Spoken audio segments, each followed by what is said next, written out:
دینی تعلیم کو پھیلانے کی کوشش کر رہے ہیں، وہ لوگ جو سماج کی خدمت میں لگے ہوئے ہیں، وہ لوگ جو اللہ اور اس کے پاک رسول صلی اللہ علیہ وسلم کے بھیجے ہوئے اور لائے ہوئے دین کی نشر و اشاعت میں لگے ہیں۔ اس لیے میں ہلال فاؤنڈیشن کے جوانوں کو مبارکباد دیتا ہوں۔ چونکہ یہ جلسہ اصلاح معاشرہ کا ہے، اس لیے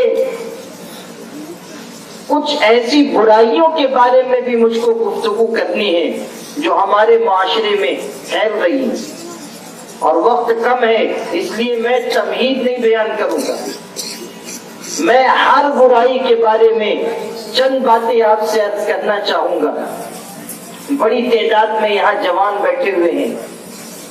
اللہ نے مسلمان جوانوں کو یہ ذمہ داری دی ہے کہ وہ محنت کی حلال کمائی کھائیں اور اپنے گھر والوں کو بھی حلال کمائی کھلائیں۔ یاد رکھنا، صرف مسجد میں نماز پڑھنا یہ فرض نہیں ہے، صرف رمضان کے روزے رکھنا فرض نہیں ہے، پیسہ آ جائے تو حج کرنا فرض نہیں ہے، صرف اتنا فرض نہیں ہے، نماز بھی فرض، زکوٰۃ بھی فرض، روزہ بھی فرض، حج بھی فرض، بالکل صحیح ہے، لیکن فرائض کی فہرست یہی نہیں ختم ہوتی۔ جس طرح نماز پڑھ رہے ہیں آپ مسجد میں فرض سمجھ کر، اسی طرح آپ کو حلال روزی کمانا، اپنے بچوں اپنی آل و اولاد کو حلال روزی کھلانا یہ بھی فرض ہے۔ کسب الحلال فریضۃ بعد الفریضہ، ہمارے آقا نے فرمایا فرائض کے بعد حلال روزی کمانا بھی فرض ہے، اور فرائض کے بعد حلال روزی کمانا بھی فرض ہے، حق حلال کی محنت کی روزی کمانا۔ لیکن آپ دیکھیے ہمارے سماج میں حالت یہ ہے کہ لوگ جوئے کا پیسہ گھر میں لا رہے ہیں، لوگ رشوت کی آمدنی گھر میں لے کر آ رہے ہیں، لوگ سودی لین دین میں جو مل رہا ہے وہ اپنی آل و اولاد کو کھلا رہے ہیں۔ آپ کے علاقے میں آج کل موبائل پر گیم نکلا ہوا ہے، کون سا گیم کہتے ہیں بتائیے، اس کو بتائیے آپ لوگ، سب آپ لوگوں کو اچھی طرح معلوم ہے۔ گیم نکلا ہے، اس پر جوا کھیلتے ہیں، 3 پتی کا گیم کہتے ہیں۔ آپ دیکھ لو، ابھی بھی نکل کے دیکھو گے نا تو یہاں وہاں جوان بیٹھے ہوئے ہوں گے، سر جھکائے ہوئے موبائل میں گیم کھیل رہے ہیں، جوئے والا گیم ہے۔ کتنے ہمارے جوان ہیں جو اس میں مبتلا ہیں، جوئے والا گیم کھیل رہے ہیں، اس کی کمائی اپنے گھر میں لاتے ہیں، اپنے گھر والوں کو حرام کمائی کھلاتے ہیں۔ موبائل جس کو دیکھو اس کے ہاتھ میں ہے۔ موبائل اللہ نے ایک نعمت کے طور پر دیا تھا، لیکن ہم نے اس نعمت کو شیطانی کاموں کا ذریعہ بنا لیا۔ موبائل اللہ نے نعمت کے طور پر دیا تھا، ہم نے اس کو زحمت بنا لیا۔ کتنے لوگ ہیں موبائل پر گندی اور ننگی تصویریں دیکھ رہے ہیں، کتنے لوگ ہیں جو رات کی تنہائیوں میں گندی فلمیں دیکھ رہے ہیں، کتنے لوگ ہیں جو موبائل کے ذریعے حرام کمائی کر رہے ہیں، کتنے لوگ ہیں جو اپنی جوانیاں برباد کر رہے ہیں موبائل کے پیچھے۔ یہ سچائی ہے جس کو ہم کو آپ کو قبول کرنا ہوگا کہ ہمارے شہر میں بھی موبائل گیم کے ذریعے جوا عام ہو رہا ہے۔ قرآن مجید میں جوئے کے بارے میں فرمایا انما الخمر والمیسر والانصاب والازلام رجس من عمل الشیطان فاجتنبوه لعلکم تفلحون۔ ارشاد فرمایا گیا کہ یاد رکھو مسلمانوں، شراب بھی حرام ہے اور جوا بھی حرام ہے، اس سے اپنے آپ کو بچاؤ۔ یہ شیطانی عمل ہے، شیطانی کردار ہے، یہ شیطان کا سکھایا ہوا نسخہ ہے، یہ اس کا بچھایا ہوا جال ہے۔ جو شراب کے نشے میں مبتلا ہوگا، جو جوئے کی عادت میں لگ جائے گا، شیطان اس پر حاوی ہو جائے گا۔ اور اگلی آیت قرآن کی آپ سنیے، ارشاد ہوا انما يريد الشيطان ان يوقع بينكم العداوة والبغضاء في الخمر والميسر ويصدكم عن ذكر الله وعن الصلاة فهل انتم منتهون. ارشاد ہوا کہ شیطان یہ چاہتا ہے کہ شراب کے ذریعے اور جوئے کے ذریعے تم کو اللہ تعالیٰ کے ذکر سے، اللہ کی یاد سے اور نماز سے روک دے، اور شیطان چاہتا ہے کہ شراب کے ذریعے اور جوئے کے ذریعے تمہارے دلوں میں عداوت پیدا کر دے، دشمنی پیدا کر دے، ایک دوسرے کی نفرت پیدا کر دے، تمہارے رگ و ریشے میں ایک دوسرے سے نفرت کا اور ایک دوسرے سے دشمنی کا بیج بو دے، اور تمہارے رگوں میں جس طرح خون دوڑ رہا ہے اسی طرح نفرت کا زہر ایک ایک مسلمان کی رگوں میں دوڑا دے. کس ذریعے سے؟ شراب کے ذریعے اور جوئے کے ذریعے، شراب کے ذریعے اور حرام مال کے ذریعے. پھر قرآن نے سوال کیا فَهَلْ أَنْتُمْ مُنْتَهُونَ. او مسلمانوں، جب تم یہ جان چکے کہ شراب بھی حرام اور جوا بھی حرام، اور شراب اور جوا شیطانی عمل، شراب اور جوا نافرمانی سے قریب کر دینے والے، شراب اور جوا عداوت اور دشمنی پیدا کرنے والے، شراب اور جوا نماز اور اللہ کی یاد سے روکنے والے، تو کیا ان سب چیزوں کے جاننے کے بعد بھی تم ان گناہوں سے نہیں رکو گے؟ قرآن سوال کرتا ہے فَهَلْ أَنْتُمْ مُنْتَهُونَ. کیا تم ان گناہوں سے، ان برائیوں سے اپنے آپ کو بچاؤ گے؟ قرآن صاف صاف حقیقتوں کو بیان کر رہا ہے، مگر افسوس کہ ہمارے معاشرے میں حرام کی آمیزش ہے، حرام مال کا لین دین بڑھ رہا ہے. راتوں رات ہم مالدار بننا چاہتے ہیں، راتوں رات کروڑ پتی بننا چاہتے ہیں. آپ کے ان علاقوں میں اسکیمیں چلتی ہیں، اتنا پیسہ جمع کرو گے فریج مل جائے گی، بائک مل جائے گی، یہ مل جائے گا، وہ مل جائے گا. اور ماشاءاللہ ہم لوگ مدرسوں میں پڑھتے ہیں، 10-12 سال 15 سال پڑھنے کے بعد ہم لوگ مفتی بنتے ہیں. اور آپ لوگ ماشاءاللہ ایسی کرامت آپ لوگوں میں ہے کہ لون چلاتے چلاتے آپ لوگ مفتی ہو جاتے ہو. آگے کہتے ہو حضرت وہ اسکیم ہے، جوا نہیں ہے. کسی مفتی نے فتویٰ دے دیا کہ بھائی یہ اسکیم ہے، حرام ہے.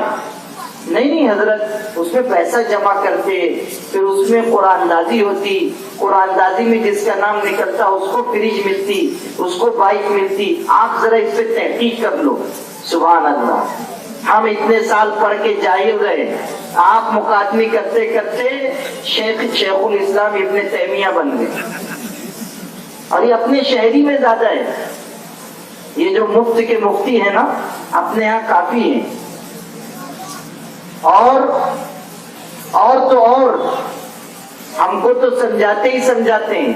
کوئی مفتی فتویٰ دیتا ہے تو بولتے ہیں نہیں مفتی صاحب کو نہیں سمجھتا.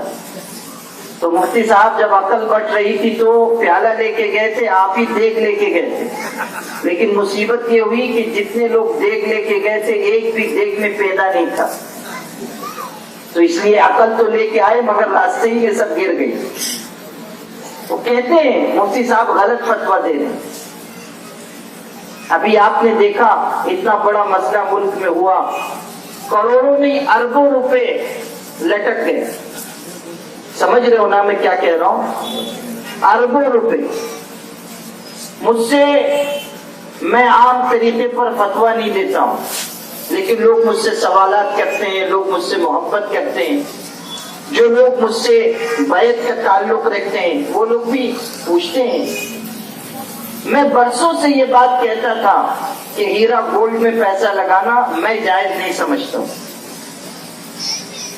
آپ اگر کسی کی رائے پر عمل کرتے ہیں آپ عمل کر سکتے ہیں، لیکن میری ذاتی رائے یہ ہے کہ ناجائز ہے. اگر آپ کو مجھ پر اعتماد ہے تو مت پیسہ لگائیے. آج علی اعلان میں یہ بات کہہ رہا ہوں. ہمارے یہاں کے لوگ جو اس سے جڑے ہوئے تھے وہ مجھ سے ملنے کے لیے آئے. انہوں نے کہا کہ ہمارے پاس فلاں جگہ کا فتویٰ ہے، فلاں جگہ کا فتویٰ ہے. میں نے کہا سب فتویٰ آپ اپنی جیب میں رکھو، مجھے آپ مطمئن کر دو کہ شرعی بنیاد پر یہ صحیح کاروبار ہے. کہاں پیسہ لگا ہے، کہاں سے نفع آتا ہے، کیسے اتنا زیادہ منافع دیا جاتا ہے، اور دنیا کا کون سا ایسا کاروبار ہے جس میں ہمیشہ نفع ہی ہوتا ہے، ہمیشہ نفع ہوتا ہے، کبھی نقصان ہی نہیں. نہیں مطمئن کر پائے. میں نے کہا کہ یہ ناجائز ہے. آج بھی میں الگ اعلان یہ بات کہتا ہوں, ہمارے شہر کے اور دوسرے مفتیوں نے بھی فتویٰ دیا تھا جائز نہیں, لیکن وہی جو لوگ ہیں نا مفتیوں کو سمجھانے والے, انہوں نے کہا کہ نہیں آپ لوگ سمجھ نہیں رہے. اب جب مصیبت آئی ہے تو سب تسبیح لے کے مسجد میں بیٹھے ہوئے ہیں اور آ کے ہم ہی سے پوچھتے ہیں حضرت وظیفہ بتائیے نا, 50 لاکھ اٹکا ہوا ہے. ہاں ہم ہی سے آ کے پوچھتے حضرت 70 لاکھ لگا دیا, کارخانہ بیچ کے لگا دیا. اپنے شہر میں ایسے لوگ بھی ہیں, اچھا بلا کارخانہ چل رہا تھا, کارخانہ بیچ کے جا کے سارا پیسہ لگا دیے کہ کارخانے میں تو اونچ نیچ ہوتی رہتی ہے اور وہاں دونوں طرف سے ٹریفک ہے, آتی بھی ہے جاتی بھی ہے, پیسہ کبھی گھٹ گیا کبھی بڑھ گیا. یہاں تو 1 وے ٹریفک ہے, آتا ہی آتا ہے. بابا آندیو والا نسخہ ہے, آتا ہی آتا ہے. یہاں صرف آتا ہے, جاتا کچھ بھی نہیں ہے. میں نے اس وقت بھی کہا تھا کہ جب جائے گا تو ایک ساتھ جائے گا. اب دیکھ لیجیے کیسی مصیبت آئی. ہم ہی سے آ کے کہتے ہیں کہ حضرت کوئی ایسا مجرب اسپیشل وظیفہ بتا دیجئے کہ پیسہ مل جائے. اور اسپیشل کی قید یہ اس لیے لگاتے ہیں کہ والا وظیفہ بتائیے جو رات کو جبریل علیہ السلام آ کے بتا کے گئے, والا بتا دیجئے تاکہ جلدی ہمارا پیسہ مل جائے. اب اٹک گئے. اگر علماء کی بات پہ عمل کرتے ہوتے مصیبت نہیں آتی, لیکن لالچ ہے نا, مال کمانے کی اور جلد مالدار بن جانے کی ہوس ہے. حالانکہ اللہ دکھاتا ہے کہ مال بے حقیقت چیز, مال بے حقیقت چیز ہے. ہمارے بزرگوں نے یہ بات سمجھائی تھی کہ انسان کے اعمال کی عظمت اور اہمیت ہے, مال کی اہمیت نہیں ہے. مال آنی جانی چیز ہے. اقبال نے کہا تھا تن کی دنیا چھاؤں ہے, آتا ہے دن جاتا ہے دھن. من کی دنیا ہاتھ آتی ہے تو پھر جاتی نہیں. تن کی دنیا چھاؤں ہے, آتا ہے دھن جاتا ہے دھن. جن کی دنیا وہ دنیا ہے کہ جب کسی شخص کو اللہ کا تعلق مل جاتا ہے تو وہ ساری دنیا کی دولت اور خزانے سے بے نیاز ہو جاتا ہے. اور جب دنیا کی دولت پر فریفتہ ہوتا ہے تو دنیا کا مال تو ایسا ہے کہ آج آئے گا کل نہیں ہوگا. آپ یاد رکھو ہمیشہ مال رہنے کی چیز نہیں ہے.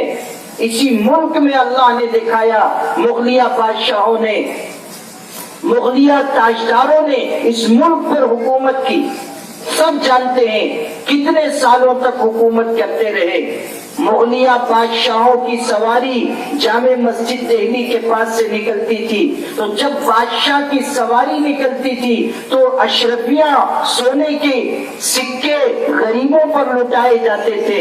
پھر اللہ نے وہ وقت دکھایا کہ مغلیہ سلطنت ختم ہو گئی, تاجداروں کا سلسلہ ختم ہو گیا, سارے بادشاہ دنیا سے رخصت ہو گئے. آخری مغل بادشاہ بہادر شاہ ظفر کو انگریزوں نے رنگون جلا وطن کر دیا, بادشاہت ٹکڑے ٹکڑے کر دی گئی, پورے ملک کے اوپر انگریزوں کا قبضہ ہو گیا. پھر اور حالات بدتر ہوئے, ملک تقسیم ہوا, ملک میں افراتفری مچ گئی, لاکھوں انسانوں کا خون بہا. اللہ نے اسی ملک کے لوگوں کو دکھایا کہ جس جامع مسجد دہلی سے مغلیہ بادشاہوں کی سواری نکلتی تھی اور ہزاروں لاکھوں اشرفیاں تقسیم کی جاتی تھی, اسی جامع مسجد دہلی کی سیڑھیوں پر آخری مغل بادشاہ بہادر شاہ ظفر کی پر پوتیاں ہاتھ میں بھیک کا کٹورا لے کر بیٹھی ہیں اور نکلنے والے نمازیوں سے کہتی ہیں کہ ہمارے باپ دادا کی سواری اسی مسجد سے نکلتی تھی تو سکے, سونے کے سکے بانٹے جاتے تھے, انہی کے نام کا صدقہ آج ہم کو خیرات دے دو. اللہ بتاتا ہے حالات بدلتے دیر نہیں لگتی. بادشاہت اور سلطنت بھی عارضی چیز ہے, مال و دولت بھی فانی چیز ہے. کوئی انسان اپنی دولت پر ناز نہ کرے, کوئی انسان اپنی شہرت پر غرور نہ کرے, کوئی انسان اپنے منصب پر مغرور نہ ہو جائے, کوئی انسان تھوڑا سا منصب پا کر اپنی اوقات سے آگے نہ بڑھ جائے, کوئی انسان تھوڑا سا مال یا تھوڑا سا علم پا کر اپنے آپ کو دنیا کے انسانوں سے برتر نہ سمجھے. اللہ کی نگاہ میں برتر صرف وہ ہے جو اللہ سے سب سے زیادہ ڈرنے والا ہے. تمہارے پاس مال ہے، فنا ہو جانے والی چیز ہے، شہرت ہے، مٹ جانے والی چیز ہے، اقتدار ہے، آج ہے کل باقی نہیں رہے گا، نوابی ہے، آج ہے کل ختم ہو جائے گی. آج تم مالدار ہو، کل ہو سکتا ہے نادار بن جاؤ. آج ہو سکتا ہے لوگوں کو دینے والے ہو سکتا ہے کہ کل کسی کیمپ میں تم کسی کے آگے ہاتھ پھیلا کر آدھی سوکھی روٹی کا سوال کر رہے. اپنی اوقات کو اور دنیا کی عارضی اور فانی چیزوں کو نہ بھولو. ہمیں سمجھا دیا گیا کہ مال آنی جانی چیز ہے، لیکن ہم لوگ ذرا موٹی عقل کے ہیں. ہم اپنے عالموں سے، اپنے بزرگوں سے سن کے نہیں سمجھ پائے کہ مال بے حقیقت چیز ہے. تو اللہ نے سمجھانے کے لیے ایک اور کو بھیجا، اور ماشاءاللہ وہ بہت ہی سلیقے کے آدمی ہیں. انہوں نے ایک جھٹکے میں پورے ملک کو سمجھا دیا کہ مال بے حیثیت چیز ہے. ان بزرگ کا نام ہے ہمارے ہندوستان کے پرائم منسٹر فضیلت الشیخ المودی صلی اللہ علیہ وسلم. جی ہاں، ان کا نام ہے. آپ سب جانتے ہیں ماشاءاللہ، ان کی من کی باتیں آپ لوگ سنتے رہتے ہیں، اور تقریر کرنے میں تو وہ چیمپئن ہے ماشاءاللہ. تو انہوں نے کیا کیا، انہوں نے پتہ نہیں رات کو کس کو خواب میں دیکھا، اگلے دن چلے آئے ٹی وی پر رات کے 8 بجے 9 بجے، ایک جیب میں سے انہوں نے 1000 کا نوٹ نکالا، ایک میں سے 500 کا نوٹ نکالا، اور کہہ دیا کہ آج سے دونوں نوٹ بند ہو گیا. نوٹ بند کر دی گئی. اب نوٹ بند ہو گئی تو جو سب تجوری میں رکھے ہوئے تھے 500 1000 کی نوٹ، ان کے تو ہاتھ پاؤں پھول گئے. کہاں لے جائیں، کدھر رکھیں، کس سے بدلوائیں. نوٹ رکھی ہوئی ہے مگر اس کی حیثیت ختم. اور آج بھی اگر کسی کے پاس پرانی نوٹ ہو اور وہ جائے چلانے کے لیے اور کہے دکاندار سے 1000 کا نوٹ ہے بھائی صاحب، سال بھر پہلے تو آپ اس کو بہت خوشی سے قبول کرتے تھے، اب لے لیجئے، تو آپ کو اوپر سے نیچے تک دیکھے گا. اس کے بعد کہے گا آپ میری دکان پہ کہاں چلے آئے، آپ کو تو آگرہ کے پاگل خانے میں جانا چاہیے، ادھر تشریف لے جائیے. بتا دیا انہوں نے کہ مال کی کوئی حیثیت نہیں. لیکن اسی مال کے پیچھے ہم آپ اتنے دیوانے ہیں کہ حرام طریقے سے آ رہا ہے آنے دو، ناجائز ہے آنے دو، جوا ہے آنے دو، رشوت ہے آنے دو، سودی لین دین ہے آنے دو. سب ہمارے ہاں چلا جا رہا ہے.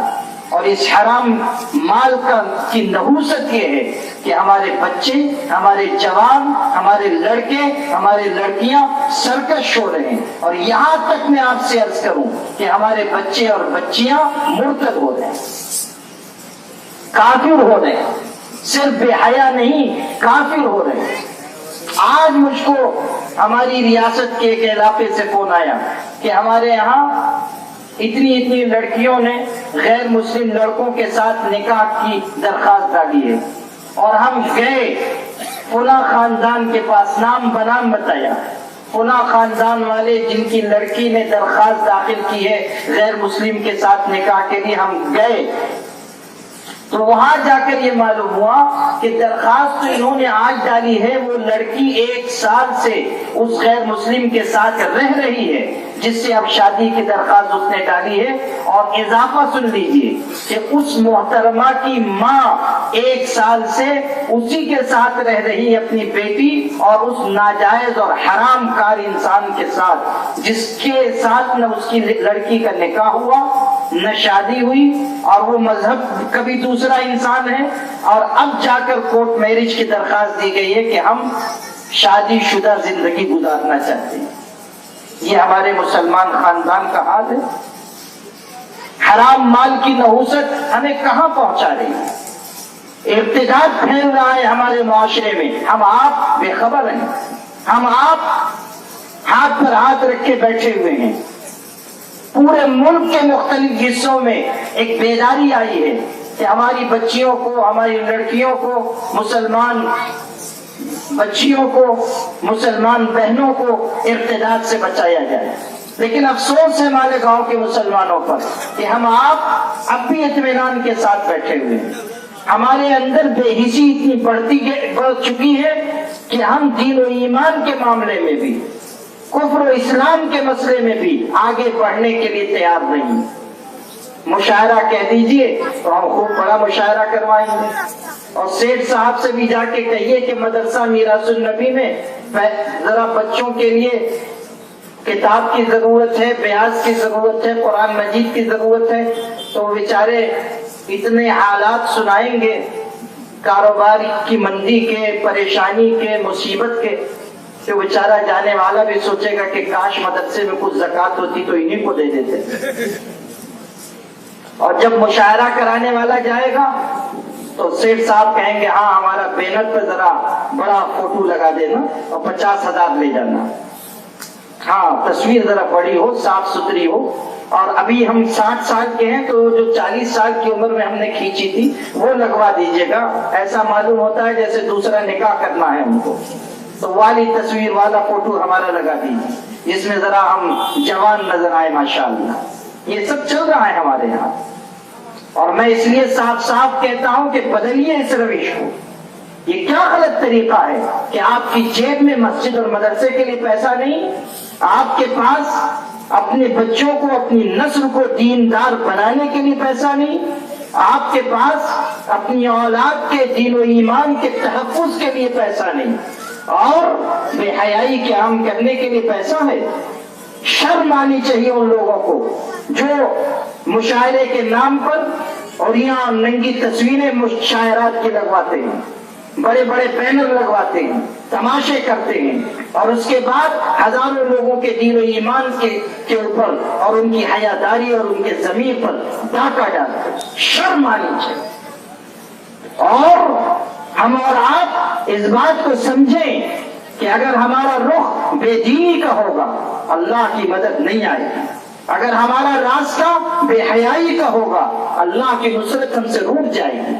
لاکھ آپ کا شہر مسجدوں کا شہر ہو، لاکھ آپ کا شہر علماء کا شہر ہو، لاکھ آپ کا شہر مدرسوں کا شہر ہو، اگر آپ اللہ کے دین کے لیے خرچ کرنے کے لیے، اللہ کے دین کے لیے آگے بڑھ کر مدد کرنے کے لیے تیار نہیں ہوں گے تو مسجد کے مینارے اللہ کی مدد نہیں اتروا سکیں، مسجد کی چٹائیاں اللہ کی نصرت نہیں اتروا سکیں گی۔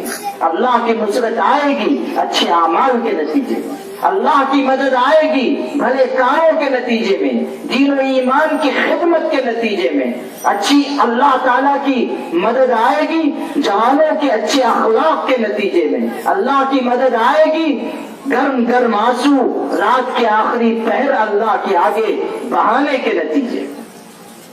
اس بات کو گرہ سے باندھ لیجیے، اور جو سماج میں برائیاں پھیل رہی ہیں ان کو روکنے کے لیے آگے آئیے۔ ایک بات میں نے عرض کی جوئے کے سلسلے میں، نشہ کتنا عام ہو رہا ہے، جس کو دیکھیے وہ نشے میں، ہمارے جوان، بلکہ جوان کیا ابھی جوانی کی دہلیز تک نہیں پہنچے اور ہمارے بچے نشہ کر رہے ہیں، کتا گولی کھا رہے ہیں، سلیشن نکل رہے ہیں۔ ابھی میں قریب میں کسی محلے میں گیا کسی کی عیادت کرنے کے لیے، آپ کے قریبی گلشن آباد میں، وہاں جہاں عیادت کرنی تھی وہاں سے میں نکل رہا تھا، محلے والوں کو خبر ہو گئی تو لوگ جمع ہو گئے۔ ہم لوگ جہاں جاتے ہیں 10 20 25 50 لوگ جمع ہو ہی جاتے ہیں، تو بیچارے سب جمع ہو گئے سن کے کہ میں آیا ہوا ہوں۔ وہاں لوگوں نے بتایا 1-1.5 ہفتے پہلے کی بات ہوگی کہ ہمارے یہاں چند بچے چھوٹے چھوٹے گئے ہوئے تھے، اور وہاں پر 14 15 16 سال اس عمر کے چند جوان بیٹھ کر سلیشن پھلکے میں ڈال کر اس کو سونگ کر اس سے نشہ کر رہے ہیں۔ اب یہ بیچارے کم عمر 8 9 10 سال کے بچے، ان کو کیا سمجھ کہ یہ کیا کر رہے ہیں؟ وہ قریب چلے گئے دیکھنے کے لیے، پوچھا کیا کر رہے ہیں آپ لوگ؟ تو وہ تو تھے ہی نشے میں، اور نشے میں تو آدمی بھٹکا ہوا ہوتا ہی ہے، عقل سے باہر۔ بجائے اس کے کہ بتاتے کیا ہو رہا ہے، ان لڑکوں نے نشے کی حالت میں ان چھوٹے چھوٹے بچوں پہ حملہ کر دیا، ان کو مارا، یہاں تک کہ ایک بچے کے سر میں زخم آ گیا، گہرا زخم آ گیا۔ اسے بھی محلے والے لے کے آئے مجھ کو دکھانے کے لیے کہ دیکھیے اس کی یہ صورتحال ہے. ہمارے سماج کے جوانوں کا، بچوں کا یہ حال ہے، وہ نشہ کر رہے ہیں. ہمارے میڈیکل اسٹور چلانے والے مسلمان، انہیں چلو بھر پانی میں ڈوب کر مر جانا چاہیے کہ وہ جان رہے ہیں کہ یہ لڑکا، یہ جوان کھانسی کا سیرپ اس لیے لے جا رہا ہے کہ نشہ کرے گا، لیکن وہ بیچ رہے ہیں. وہ سمجھ رہا ہے کہ یہ بیوہ ماں کا اکلوتا چشم و چراغ ہے، اور اگر نشے کے راستے پر چل پڑا تو چند برسوں کے بعد مر جائے گا. نشے کی لت کی وجہ سے کسی حادثے کا شکار ہو جائے گا، نشہ کر کے گاڑی بائک چلائے گا، گر جائے گا اور مر جائے گا.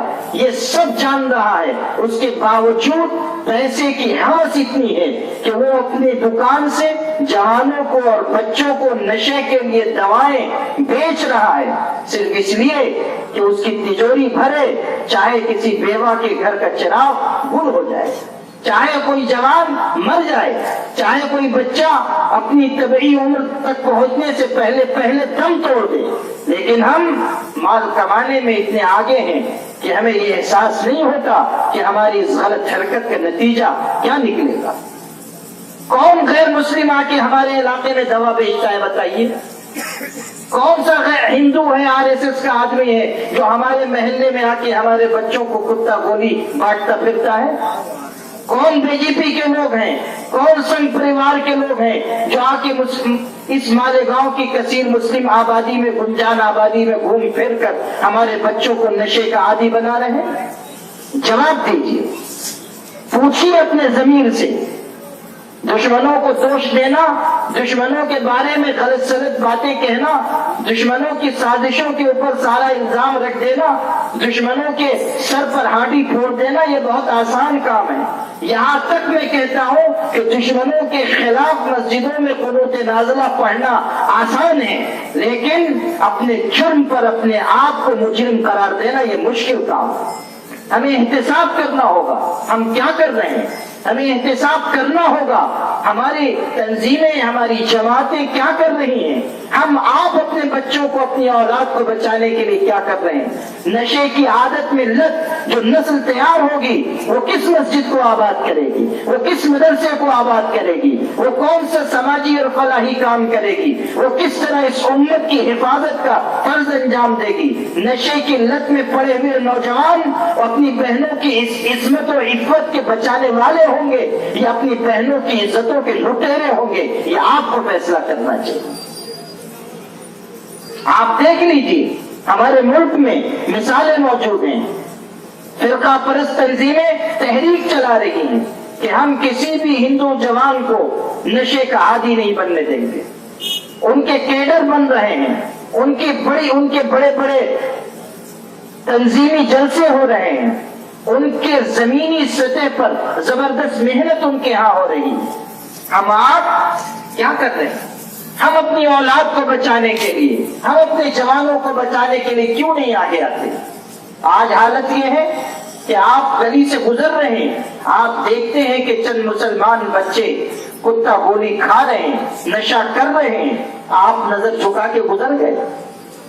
آپ کے دل میں یہ درد نہیں پیدا ہوا کہ میں قریب جاؤں اور اپنے ان بچوں کو سمجھاؤں اگر ان کی رگوں میں میرا خون نہیں دوڑ رہا ہے تو میرے کسی مسلمان بھائی کا خون دوڑ رہا ہے. یہ بھی کلمہ گو مسلمان ہیں.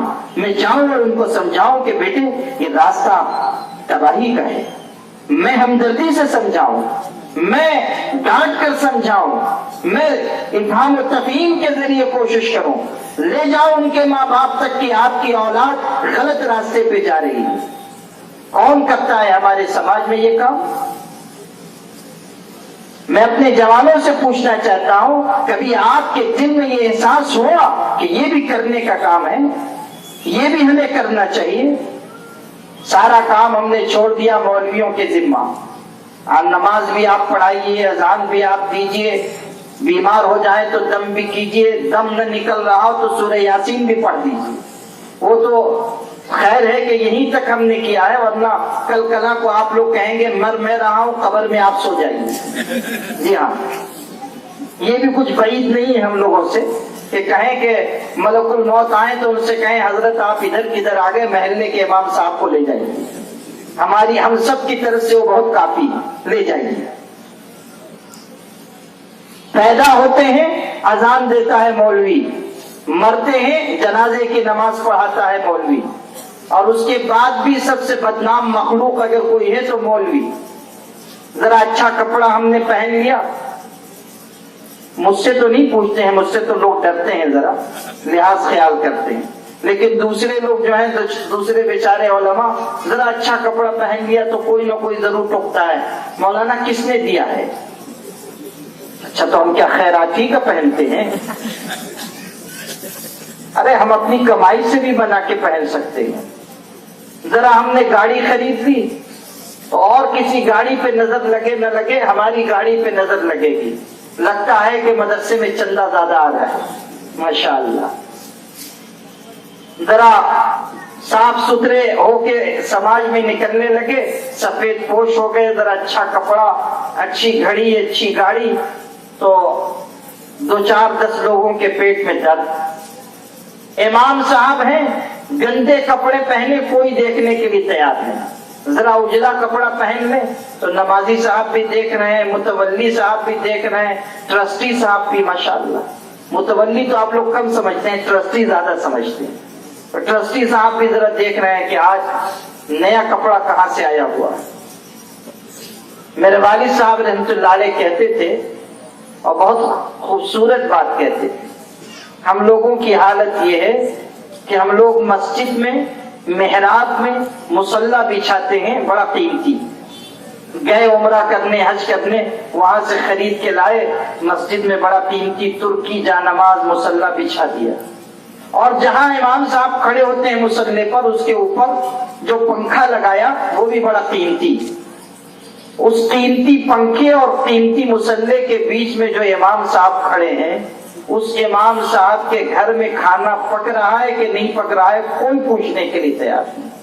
ان کی اولاد اسکول پڑھنے جا رہی ہے نہیں جا رہی ہے، ہم کو اس سے کوئی مطلب نہیں۔ ان کی بیوی بیمار ہے، وہ بیچارے ڈاکٹر صاحب سے نسخہ لکھواتے ہیں، نسخہ پڑھتے ہیں، میڈیکل والے سے پوچھتے ہیں، وہ کہتا ہے 500 روپے لگیں گے۔ امام صاحب کی تنخواہ میں اتنی گنجائش نہیں، وہ بیچارے جیب میں پرچی ڈال کے اپنے گھر واپس چلے جاتے ہیں۔ بیوی پوچھتی ہے کیا ہوا، تو کہتے ہیں اللہ سے مانگیں گے کہ اللہ تم کو شفا دے، علاج کا پیسہ نہیں۔ ہم کبھی غور کرتے ہیں ان حقیقتوں پر؟ کبھی سوچتے ہیں آپ ہمارے ہاں لوم کارخانے میں جو لوم کا مزدور کما رہا ہے، اس کی تنخواہ میں، اس کی پگار میں، اور ہمارا امام جو مسجد میں نماز پڑھا رہا ہے اس کی تنخواہ میں کتنا فرق ہے؟ لوم چلانے والا امام صاحب سے زیادہ کما رہا ہے، ہمارے بچے، ہماری اولاد جیب خرچ کے نام پر سینکڑوں روپے ہفتے بھر میں لٹا رہی ہے۔ ہمارے یہاں کے ایک صاحب ملے، میں تو پیر ہوں، میرے ہاں لوگ آتے ہی ہیں ماشاءاللہ، جن کو نہیں بھی آنا ہوتا ہے وہ بھی آ جاتے ہیں، اس لیے کہ ان پہ مصیبت آ جاتی ہے، مصیبت پڑتی ہے تو آتے ہیں۔ اور میں کہا کرتا ہوں کہ پیر کو اور وکیل کو سب لوگ صاف صاف بات بتاتے ہیں، دو مخلوق ایسی ہے جس کو صاف صاف بات بتاتے ہیں، پیر صاحب کو، وکیل صاحب کو۔ وکیل صاحب سے مقدمہ لڑوانا ہے، پیر صاحب سے تعویذ لینی ہے، تو آ کے بتاتے ہیں۔ ایک صاحب آئے بڑے امیر کبیر، کہنے لگے میرا بچہ بڑا نافرمان ہو گیا، ایسا ہے ویسا ہے، اور میں اس کا پورا خیال کرتا ہوں، تمام ضرورتیں پوری کرتا ہوں، اور مہینے بھر میں، سنیے گا، مہینے بھر میں تقریباً 70,000 روپیہ جیب خرچ کے نام پر مجھ سے لیتا ہے، 70,000 روپے۔ اس کے بعد حالت یہ ہے کہ اپنے باپ کو گالی دیتا ہے، اپنی ماں کو گالی دیتا ہے۔ یہ آپ کی اولاد کا جیب خرچ۔ اور امام کو ہم کیا دے رہے ہیں، مؤذن کو ہم کیا دے رہے ہیں؟ پیسہ تو جو دیتے ہیں وہ دیتے ہیں، اس کے بعد گالیاں، طعنے، بدزبانیاں۔ امام صاحب ذرا لیٹ ہو گئے تو ان کو پریشانی، مؤذن صاحب کسی دن فجر کی اذان میں الصلاۃ خیر من النوم بھول گئے تو جو 2 مہینے کبھی فجر نہیں پڑتا ہے وہ بھی ٹوکے گا کہ مؤذن صاحب آج اذان میں الصلاۃ خیر من النوم آپ نے نہیں کہا.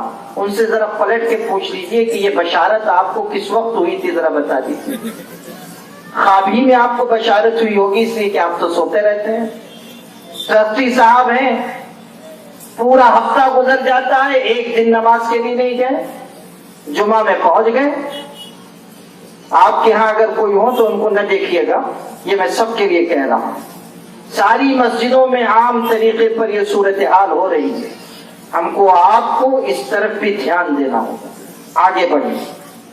نشے کی جو لت بڑھ رہی ہے اس پر قابو پانا ہماری آپ کی بنیادی ذمہ داری. تیسری بات، خودکشی کا مزاج بڑھ رہا ہے، لوگ خودکشی کر رہے ہیں. آئے دن واقعات پیش آ رہے ہیں کہ فلاں آدمی سولی لگا کے مر گیا. چند دن پہلے میں نے تصویر دیکھی، حاجی خالد پتہ نہیں کون سے درخت سے ایک بیچارے کی لاش اتار رہے ہیں. کیا ہوا؟ خودکشی کر کے مر گیا. فلاں مکان میں خودکشی کر کے مر گیا. یہ خودکشی حرام موت ہے. مسلمان کے لیے جائز نہیں ہے کہ وہ اپنی جان کو ہلاکت میں ڈالے. جان امانت ہے اللہ کی. پریشانی ہے، مصیبت ہے، دکھ ہے، لیکن ہم کو آپ کو مصیبتوں کا حوصلے کے ساتھ مقابلہ کرنا چاہیے. اور یاد رکھنا چاہیے کہ اگر زمین کے سارے دروازے ہم پر اور آپ پر بند ہو جائیں تب بھی آسمان کا دروازہ کھلا رہتا ہے. اللہ کا دروازہ کھلا ہوا ہے. اللہ مدد کے لیے تیار ہے، اللہ نصرت کے لیے تیار ہے. اللہ سے مانگیے، صحیح راستے پر چلیے، گناہوں سے بچیے. اللہ روزی کو کشادہ کر دے گا، اللہ قرض کو ادا کر رکھ دے گا. اللہ کی شان ہے. اللہ جب چاہے گا انسان کو تنگ روزی سے نکال کر کشادہ روزی کے دروازے پہ پہنچا دے گا. ابھی قریب میں ایک علاقے میں گیا، وہاں لوگوں نے بیعت کی مجلس بھی رکھی تھی. بہت سارے لوگ، کئی سو لوگ ایک دفعہ میں مجھ سے بیعت ہوئے. بیعت کرنے کے بعد قیام گاہ پہ میں آیا ہوا تھا تو جو لوگ مرید ہوئے تھے وہ آئے ملنے کے لیے. ان میں سے ایک صاحب حافظ تھے، انہوں نے بھی مصافحہ کیا، کہا آپ کے ہاتھ پہ بیعت ہوا ہوں، مرید ہوا ہوں اور میں حافظ قرآن ہوں. میں نے کہا ماشاءاللہ، آپ نے جو ذکر بتایا ہے وہ کروں گا. میں نے کہا بہت اچھا. کہنے لگے میں ایک بات آپ کو سنانا چاہتا ہوں. میں نے کہا ضرور سنائیے. کہنے لگے میں حافظ ہوں، یو پی کا رہنے والا ہوں. اس علاقے میں اتنے برس پہلے آیا تھا، بہت غریب تھا. ایک مسجد میں، ایک چھوٹی سی مسجد تھی، امامت کرتا تھا. 10 سال امامت کی ہے، 300 روپے تنخواہ ملتی تھی. سنیے گا دھیان سے، 300 روپے تنخواہ مسجد میں امامت، 10 سال امامت کی ہے. اور صبر و شکر سے وقت کاٹا. پھر اللہ نے میرے حالات بدلے، میں نے چھوٹا موٹا کاروبار شروع کیا. اللہ نے برکت عطا کی اور برکت عطا کی. آج میں بلڈر ہوں، بلڈنگیں بناتا ہوں، زمینیں خریدتا ہوں. جو بات انہوں نے کہی وہ سنیے. میں آیا تھا اس شہر میں اتنے برس پہلے، میری تنخواہ 300 روپے تھی. اور ابھی آج کی پوزیشن یہ ہے کہ میں بلڈنگ بنا رہا ہوں، بلڈنگ بنا چکا ہوں جو 2 کروڑ روپے میں بنی ہے. اب اس کو میں فروخت کرنے والا ہوں. اللہ نے مجھے کشادگی عطا کی. کہنے لگے اللہ کی مدد کا یہ واقعہ میں آپ کو سنانا چاہتا ہوں. آپ سوچئے کہ اللہ جب چاہتا ہے کسی انسان کو فرش سے اٹھا کر عرش پر پہنچا دیتا ہے. آج آپ کے حالات خراب ہو سکتے ہیں، کل اللہ آپ کی مدد کرے گا. آپ اگر صحیح راستے پر چلیں گے، ایمانداری کے ساتھ کاروبار کریں گے، دیانت کے ساتھ کاروبار کریں گے، اللہ کی نصرت اترے گی، ضرور اترے گی. اس لیے پریشان ہو کر خودکشی کرنا صحیح نہیں ہے. دنیا کے دوسرے انسان اگر اس راستے پر جاتے ہیں جا سکتے ہیں، لیکن ہم آپ اللہ پر یقین رکھنے والے، ہمیں اللہ تعالیٰ کی مدد پر اعتماد ہونا چاہیے. خودکشی کے رجحان کو کم کرنا چاہیے اپنے سماج اور معاشرے میں، اور اس کے لیے خدمت کا راستہ بھی اپنانا ہوگا. ہمارے پڑوس میں کوئی ہے بیچارہ پریشان حال ہے، ہم نہیں دیکھ رہے ہیں. ہمارے محلے میں کوئی بھوکا ہے، ہم نہیں دیکھ رہے ہیں. پڑوسیوں کو تو جانے دیجئے، ماں باپ تک کو دیکھنے کے لیے تیار نہیں. ابھی میں یہاں آیا تو مجھے کسی نے یہ دردناک خبر سنائی کہ 1 ہفتہ پہلے اسی چوک میں ایک بزرگ کا انتقال ہوا. گھر والوں نے توجہ ہی نہیں دی. گھر والوں نے دوسروں کے حوالے کر دیا، اپنے باپ کی چارپائی چوک میں لا کے رکھ دی۔ اللہ کے بندوں، جس شخص کی رضامندی کے بغیر اللہ کی بنائی ہوئی جنت میں تم داخل نہیں ہو سکتے ہو، اس کے ساتھ یہ بے رحمی کا سلوک کہ بیمار ہو گیا تو چارپائی چوک اور چوراہے پر، کل قیامت کے دن اللہ کے دربار میں پوچھا جائے گا، کل قیامت کے دن اللہ کے ہاں سوال ہوگا۔ آپ کے ماں باپ ہیں، آپ خدمت سے کترا رہے ہیں، آپ کے ماں باپ ہیں، آپ ان پر اپنی کمائی خرچ نہیں کرنا چاہتے، یہ کیسی بے دینی کی بات ہے۔ خدمت اللہ تک پہنچاتی ہے، خدمت سے خدا ملتا ہے، خدمت کے ذریعے انسان اللہ سے قریب ہوتا ہے۔ ماں باپ کی خدمت، اپنے بھائی بہنوں کی خدمت، اپنے پڑوسیوں کی خدمت، اپنے سماج کے لوگوں کی خدمت، دکھی انسانوں کی خدمت، یتیموں اور بیواؤں کی خدمت، مسکینوں اور پریشان حالوں کی خدمت۔ یاد رکھنا، ایک تہجد گزار انسان برسوں برس اللہ کے آگے تہجد میں اٹھ کر رو رو کر جو مقام پاتا ہے، کبھی کبھی کسی بیوہ کے بجھے ہوئے چولہے کو جلا دینے والا چند گھنٹوں میں اس مقام کو پا لیتا ہے۔ خدمت کے ذریعے، محبت کے ذریعے، ہمدردی کے ذریعے وہ مقام مل جاتا ہے جو راتوں کو جاگ کر عبادت کرنے والے کا مقام، جو دن دن بھر بھوکا پیاسا رہ کر روزہ رکھنے والے کا مقام۔ ایک خدمت کے عمل پر اللہ اتنا اونچا اجر عطا کرتا ہے۔ میں آپ کو سناؤں، ہمارے آقا صلی اللہ علیہ وسلم کے بھائی ہیں، چچا زاد بھائی حضرت عبداللہ ابن عباس رضی اللہ عنہ، وہ مسجد نبوی میں اعتکاف میں تھے، مسجد نبوی میں ہے، اعتکاف میں بیٹھے ہوئے ہیں۔ اعتکاف کی حالت میں انسان مسجد سے نہیں نکل سکتا۔ ان کی خدمت میں ایک شخص آیا، آ کر کہنے لگا، حضرت میں بہت پریشان ہوں، بہت مصیبت میں ہوں، بہت مجھ پر کسی کا بہت بڑا حق ہے، میں ادا نہیں کر پا رہا ہوں۔ وہ شخص تقاضا کر رہا ہے، میرے پاس دینے کی سکت نہیں ہے، میں دوں گا ضرور لیکن آج میرے پاس استطاعت نہیں ہے۔ حضرت عبداللہ ابن عباس نے کہا، کیا تم یہ چاہتے ہو کہ میں چل کر اس شخص سے تمہاری سفارش کر دوں؟ انہوں نے کہا، اگر آپ چلیں گے اس سے بڑی کیا بات ہوگی۔ حضرت عبداللہ ابن عباس بہت بڑے صحابی، بہت بڑے عالم، حضور اکرم صلی اللہ علیہ وسلم سے قریبی رشتہ رکھنے والے، ان کا جانا معمولی بات نہیں تھی۔ کہا اگر آپ چلیں گے اس سے بڑھ کر کیا ہوگا۔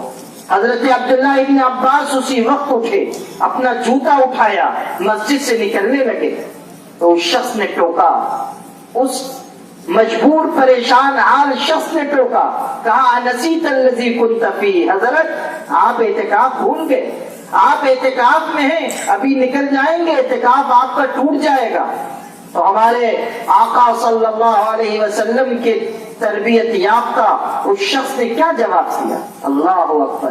مسجد نبوی میں کھڑے ہوئے ہیں، مسجد نبوی میں ہمارے آقا آرام کر رہے ہیں، آپ کا روضہ شریفہ وہی ہے، مسجد نبوی میں کھڑے ہو کر حضرت عبداللہ ابن عباس نے حضرت صلی اللہ علیہ وسلم کے روضے کی طرف اشارہ کیا اور کہا کہ سنو، میں نے اس قبر والے سے سنا تھا والعہد بہ قریب، اور ابھی زمانہ زیادہ نہیں گزرا۔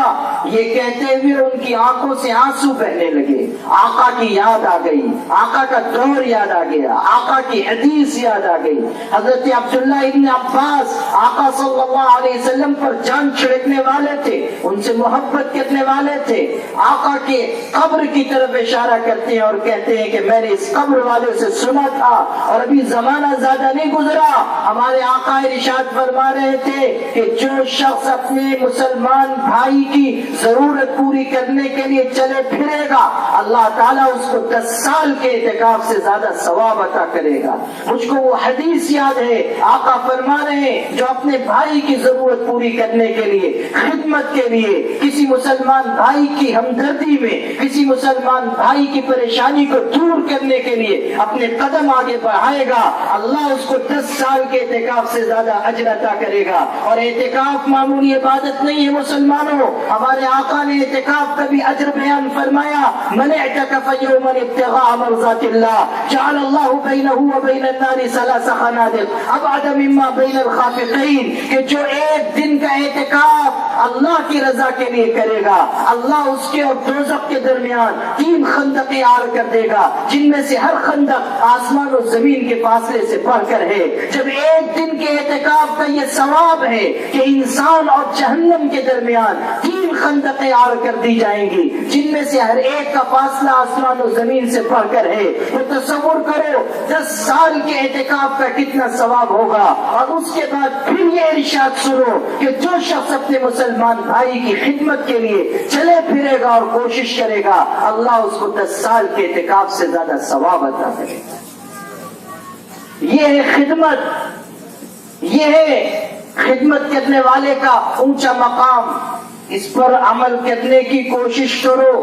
خودکشی جو لوگ کر رہے ہیں وہ حالات سے مجبور ہو کر کرتے ہیں، ہم آپ توجہ نہیں دیتے، ہماری جیب بھرتی جائے، ہماری تجوری بھرتی جائے، ہماری دکان اچھی چلے، ہماری تجارت عمدہ، اور بس یاد رکھنا مسلمان صرف اپنے لیے نہیں جیتا، مسلمان اپنے بھائیوں کے لیے جیتا ہے۔ قرآن نے صاف کہا یؤثرون علی انفسہم ولو کان بہم خصاصہ، کہ مسلمانوں کی شان تو یہ ہے کہ خود ان کے پیٹ بھوکے ہیں اور وہ دوسروں کو کھلاتے ہیں، ان کے تن پر لباس نہیں اور وہ دوسروں کو کپڑے پہناتے ہیں۔ مسلمان کی شان یہ ہے کہ وہ خود آدھی روٹی کم کھائیں مگر اپنے پڑوسی کو بھوکا نہ سونے دیں۔ ہمارے آقا صلی اللہ علیہ وسلم نے ارشاد فرمایا کہ آسمانوں سے اتر کر جبریل آتے رہے اور پڑوسی کے ساتھ اچھے سلوک کی وصیت کرتے رہے، یہاں تک کہ مجھ کو یہ خیال ہوا حتی ظننت انہ سیورثہ، میں نے یہ خیال کیا کہ اب کسی دن جبریل آسمان سے اتر کر آئیں گے اور یہ پیغام سنائیں گے کہ آقا صلی اللہ علیہ وسلم سن لیجئے، پڑوسی کا یہ حق ہے کہ اگر اس کا پڑوسی مر جائے تو اس کی وراثت میں پڑوسی کا حصہ ہوگا۔ یہاں تک تاکید کی گئی، پڑوسی کے بارے میں اتنی تاکیدیں قرآن میں حدیث میں موجود ہیں، اس کے باوجود ہمارے آپ کے سماج اور معاشرے میں پڑوسیوں کا خیال نہیں۔ پڑوس میں کون جی رہا ہے، کون مر رہا ہے ہم کو پتہ نہیں، کون بھوکا ہے کون ننگا ہے ہم کو خیال نہیں۔ ہمارے آقا صلی اللہ علیہ وسلم نے ارشاد فرمایا قیامت کے دن ایک انسان اللہ کے دربار میں حاضر کیا جائے گا، اللہ پاک اس سے کہیں گے کہ کیسا بے شرم ہے تو کہ میں بیمار ہوا اور تو نے مجھ کو میری عیادت نہیں کی۔ وہ کہے گا اللہ آپ پاک ہیں، آپ بے نیاز ہیں، آپ پر بیماری نہیں آ سکتی، آپ پر کوئی زوال نہیں ہے، آپ تو طاقت والے ہیں، آپ تو شفا دینے والے ہیں، آپ کی بیماری سمجھ میں نہیں آتا۔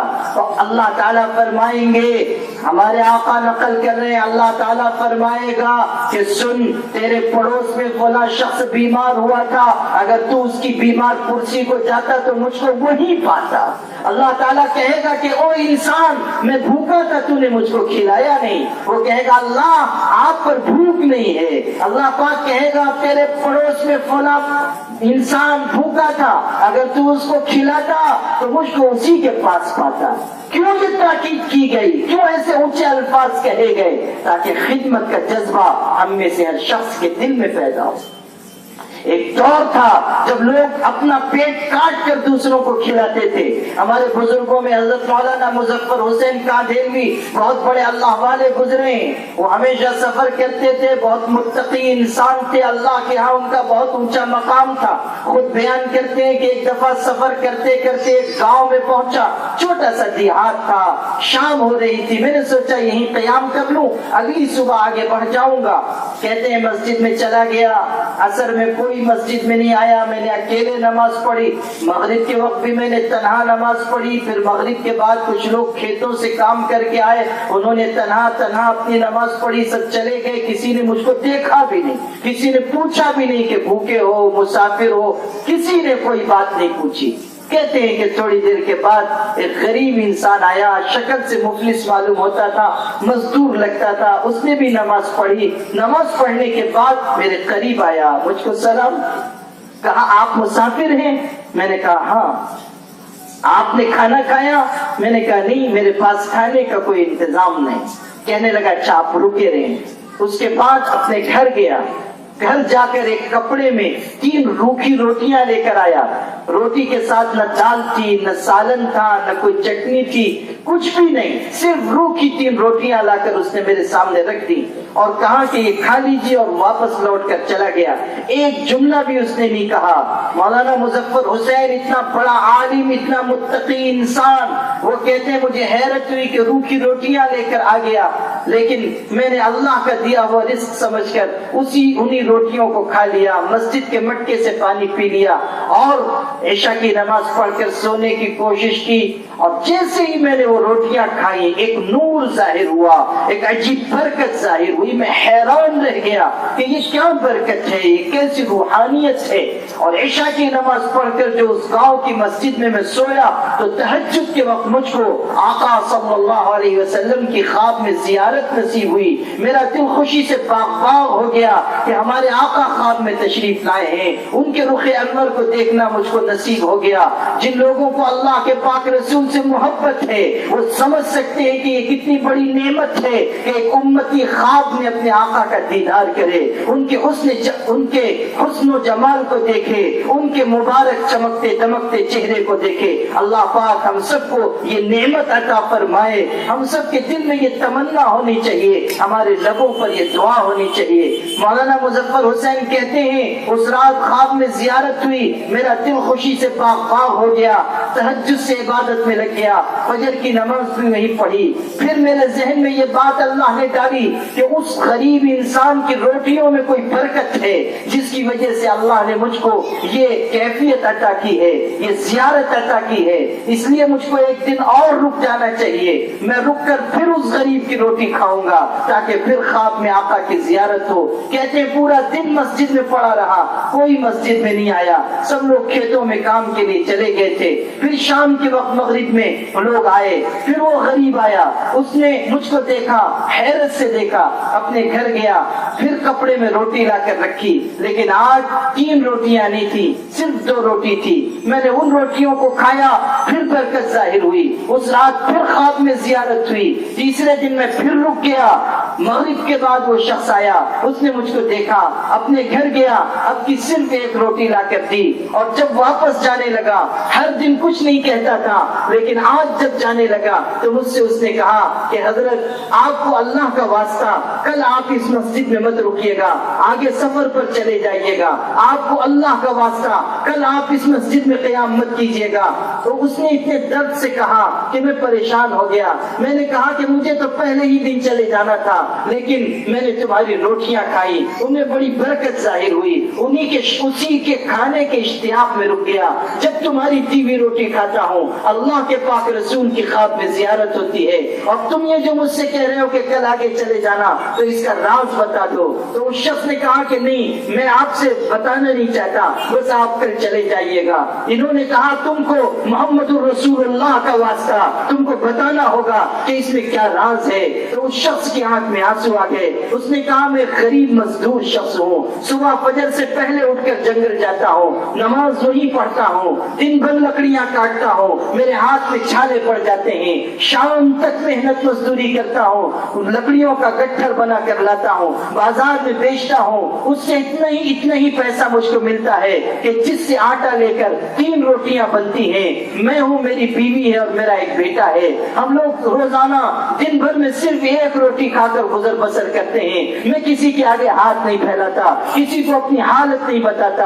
آپ جب پہلے دن مسجد میں آئے، میری نظر پڑی کہ آپ مسافر ہیں، آپ بھوکے ہیں، تو میرے دل نے گوارا نہیں کیا کہ آپ بھوکے رہ جائیں اور ہم پیٹ بھر کر کھا لیں، اس لیے ہم تینوں نے اپنے حصے کی روٹی آپ کو لا کر دے دی۔ اگلے دن میرے بیٹے کی حالت بہت خراب تھی، فاقہ گزر چکا تھا، بیٹے کی حالت دیکھی نہیں جاتی تھی، اس لیے ہم نے بیٹے کو اس کے حصے کی روٹی دے دی، اور 2 روٹیاں میری اور بیوی کے حصے کی میں نے آپ کو لا کر دے دی۔ پھر میری بیوی 2 دن کے فاقے سے تھی، آج اس کی حالت بھی اچھی نہیں تھی، میں نے 1 روٹی بیٹے کو دی، 1 بیوی کو دی، اور اپنے حصے کی روٹی لے کر آیا ہوں۔ قسم خدا کی کل فاقہ کرنے کی مجھ کو بھی سکت نہیں ہے، اس لیے میں نے آپ سے مجبوری میں کہا ہے کہ آپ مسجد چھوڑ کر آگے سفر میں چلے جائیں۔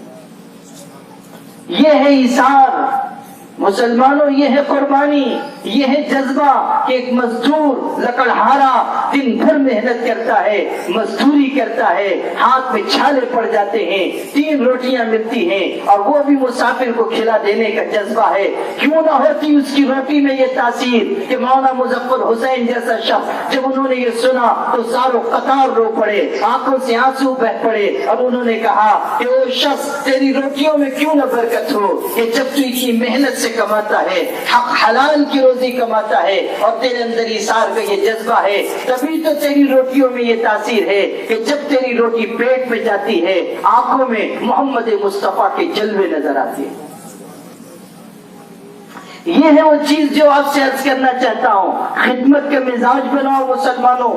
بہت بڑے بزرگ ہمارے گزرے ہیں، حضرت مولانا احمد علی لاہوری رحمۃ اللہ علیہ مفسر قرآن تھے، اللہ کا قرآن ان کو عظمت تھا، زبردست طریقے پر قرآن کی خدمت کی، یہاں تک کہ جب ان کا انتقال ہوا قبر میں دفنایا گیا تو ان کی قبر کی مٹی سے خوشبو پھوٹ پڑی۔ پاکستان میں لاہور میں دفن کیے گئے ہیں، تقسیم کے بعد دفن کیے گئے ہیں، قریب کے زمانے کا واقعہ ہے، قبر سے خوشبو پھوٹ پڑی، لوگ حیران ہیں کہ قبر سے خوشبو کیسے آ رہی ہے، لوگ قبر کی مٹی اٹھا کر لے گئے، یہاں تک کہ کیمیائی تجزیہ کیا گیا، لیبارٹری میں ان کی قبر کی مٹی لے جائی گئی اور اس کا تجزیہ کیا گیا کہ اس قبر کی مٹی میں خوشبو کیسے پیدا ہو جاتی ہے، کوئی باہر سے عطر لا کر چھڑکتا ہے، کوئی کیمیکل ڈالا جاتا ہے، کیا ہے اس مٹی میں کیسے خوشبو آتی ہے۔ تب لیبارٹری والے بھی اس نتیجے پر پہنچے کہ ہم نہیں بتا سکتے ہیں کہ اس قبر کی مٹی میں خوشبو کیسے پیدا ہوتی ہے، اس لیے نہیں بتا سکتے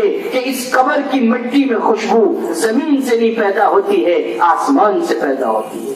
یہ کیفیت ہوئی، اللہ نے بتایا کس درجے کا متقی انسان ہے، وہ کہا کرتے تھے اور ان کی بات میں آپ کو سنانا چاہتا ہوں، فرماتے تھے لوگوں سنو، اگر میں سفر میں جا رہا ہوں، ریلوے اسٹیشن پر پہنچ چکا ہوں، ٹرین آ چکی ہے، میرا ایک پیر ٹرین کے پائیدان پر ہو، دوسرا پیر زمین پر ہو اور کوئی اس وقت آ جائے اور آ کر مجھ سے کہے احمد علی پورے قرآن کا خلاصہ مجھ کو بتا دو، قرآن سمجھا دو، تو قسم خدا کی میرا دوسرا پیر پائیدان پہ بعد میں رکھوں گا، پہلے اس کو پورا قرآن سمجھا دوں گا، اتنے تھوڑے وقت میں پورا قرآن سمجھا دوں گا۔ ایک پیر پائیدان پر ہے، ایک پیر زمین پر ہے، آنے والا آتا ہے اور پوچھتا ہے قرآن سمجھا دے احمد علی، تو میں کہوں گا کہ رک، میں تجھ کو دوسرا پیر پائیدان میں رکھنے سے پہلے پورا قرآن سمجھا دوں گا۔ لوگوں نے کہا حضرت قرآن 848 صفحے کی کتاب ہے، قرآن 114 سورتوں والا قرآن ہے،